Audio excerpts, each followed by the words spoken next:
தம்பி சத்து இப்படி வாரீங்களா? என்னங்க அண்ணமண்டி? என்னமோ தெரியல, வெள்ளெண்ணத்துல இருந்து நெஞ்சு அடைக்குது. ஒரு சோடா வாங்க அண்ணமண்டி.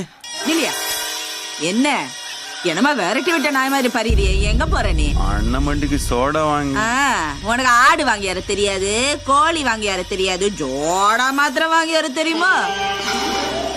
தண்ணி அரைச்சு ஊத்து, நான் மூஞ்சி கழுவுன ஜோடாவை அவங்களையே போய் வாங்கி அரைச்சல்லு. இந்தா சுந்தரம், என்ன இப்படி பேசுற? அண்ணமண்டிக்கு நெஞ்சடைக்குதுன்னு சொல்றாங்கல்ல. அம்பிட்டு நாடகந்த ஊர்ல கட்டியா ஒரு குழந்தை கடிச்சா இருந்த இடத்துல இருந்து ஏவறதுக்கு எந்த சிரிக்கிட்டு தான் ஆசை வராது. போய் மத்த சாலிய பாருவா. வாயும் வயிறுமா இருக்கிற அண்ணமண்டிக்கு ஒத்தாசை பண்றது என் புள்ள தப்பா பேசுற. யோ, அவ வாயும் வயிறுமா இருக்கானா ஒத்தாசை பண்ற? மூக்கு முழியமா இருக்கானே இப்படி குடு குடு குடுன்னு ஓடுற. அம்புட்டையும் குத்தமாவே பார்க்காத புள்ள. ஒரு பொம்பளை படுற அவஸ்தை இன்னொரு பொம்பளைக்கு விளங்க வேணாமா? யோ, உன்னை நல்லா மயக்கி வச்சிருக்காயா?